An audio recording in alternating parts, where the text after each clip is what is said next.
Calvin. And I'm Jordan. You're watching the Cool Car Guys, and this is our very first video on our channel. And we have our very first car. This is the all-new Renault Captur. And we're going to do a review on it, tell you what it's like to drive. And we hope that you like our videos, subscribe, comment, and then share it to your friends. Okay. Now, without further ado, let's jump into the B-roll. Yay!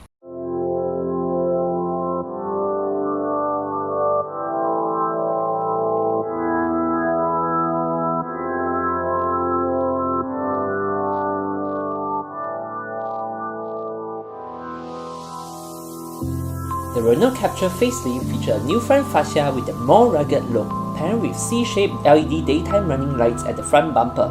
At the back, the Captur features a new tail lights with LED light guides and 17-inch two-tone alloy wheels. The Captur features a 1.2-litre TCE engine, mated with 6-speed, efficient dual-clutch EDC, produces 118 horsepower and 190 Nm of torque. Without further ado, let's jump into the review. First of all, the Renault Captur features a very cute car key. It's a cut-shaped car key. Basically, you just slot it in and press the brake, and you can start the car. All right. Overall, the car looks pretty decent, I would say, for a European made. You can see some metal door handles over here. That's not metal, that's actually plastic though. It's a plastic. Yeah, it just looks like metal. Oh, okay.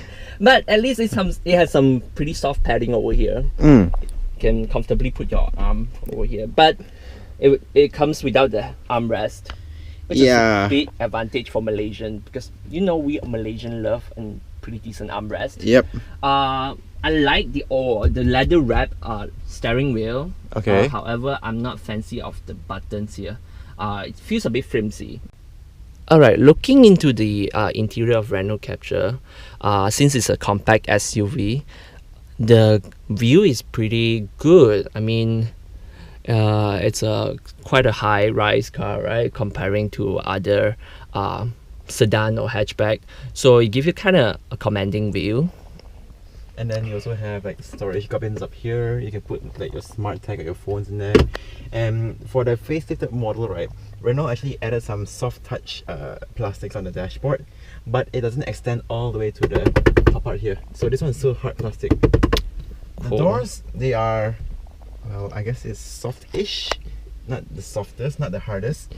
And there's got some stitching here. That's about it. But then now we come to the touchscreen. The touchscreen, it's pretty decent size, I would say. It's not as big as the Honda models, I would say. You have the basic feature where you can slot in some micro SD card. This is your USB charging port. Yep. Your aux cord, where you can blast your favorite music. And then it's actually an Android-based unit, so it's simple to use. Let's turn up the volume. Okay, so no need so much volume. Okay. You have your preset stations here, you have your list view. Okay, don't know what happened there. Yeah, I would say the touchscreen setup, it's not my favorite. I would prefer there's some buttons where I can tune up the volumes here and there, and also for syncing track. Coming down to the aircon control, I think I like the aircon control, personally speaking. Because I like this dial. It's pretty solid dial, and it has the auto climate control. Not too bad, but I wouldn't use it at all. Yeah. And one thing that it's really weird in all those French cars is there's a button for you to turn off the AC, and this button is actually not for you to turn on the AC, it's for you to turn it off.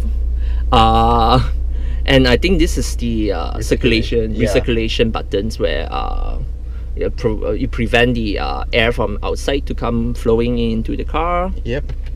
So let me turn it on. Okay. Alright. Now we come to the glove box. And lo and behold, all French cars have the fuse box on the left side, and they didn't bother to move it over to the driver's side. So you basically have a space for the driver's manual, and that's about it.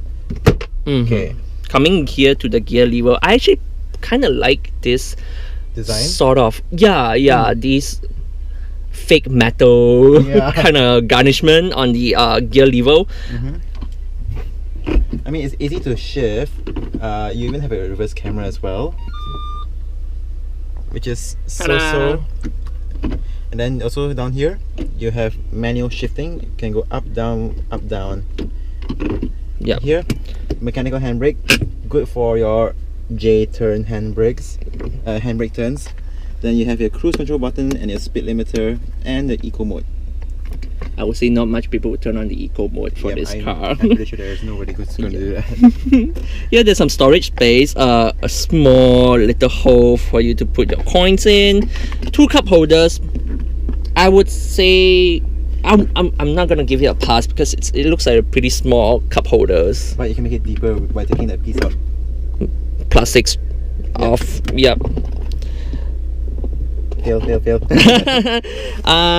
A small little holder. I don't know whether you can put your phone here, I guess, or a phone for your passengers, for them to charge their phone. There's this plug point power outlets over here, where there's 2 power outlets in total for this car, as you can see.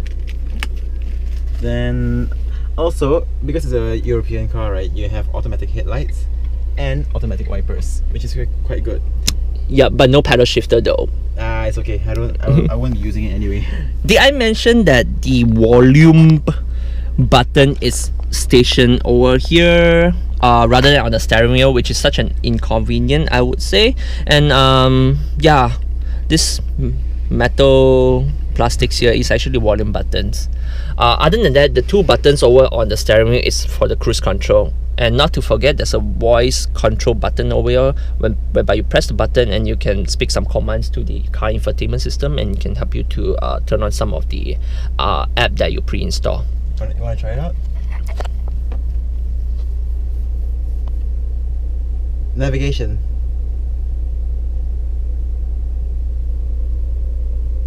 Oh, it works! Well, it's not the fastest, not the slickest. And oh dear, it's some pre-installed navigation system. Bye-bye. Oh yes, one thing which is lacking in this car: Apple CarPlay and Android Auto. Yeah, there's no hope for this because it's pre-installed with the Android setup. Yeah. Hopefully the next Captur will comes in as pre-installed with Android Auto and Apple CarPlay. Hopefully. Because I think it will be a very good selling point for Renault Captur. So that's the front of the car. Now let's talk about the back seat, Calvin. Okay, so now back seat space is not exactly the best.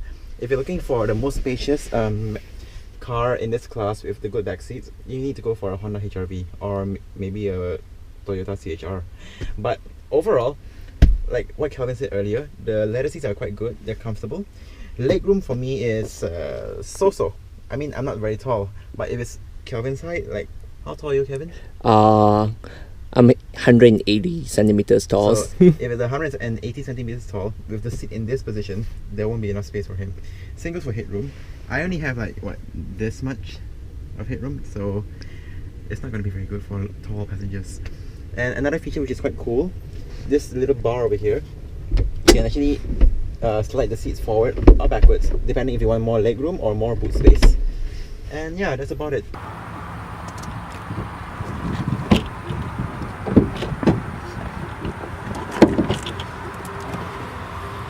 This is the boot space of the Renault Captur.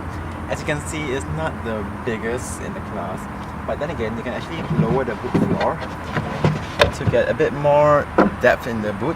But of course, if you do that, then let's say if you fold the seats down, you have a huge ridge over there. But it can be fixed. So just put it back to its original setting, and you have a pretty much flat floor. Let me do the other side.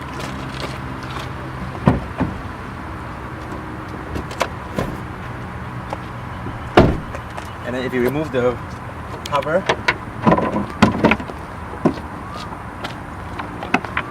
bang, it's from you, okay? Alright, so you can actually lie down in here. It can be like your mini movable house, your tent, your camping trip, go to, whatnot. Not bad. Lie down in here. Bye, Jordan. Good food, guys. Good food. Mukbang in the car, how about that? Bye-bye.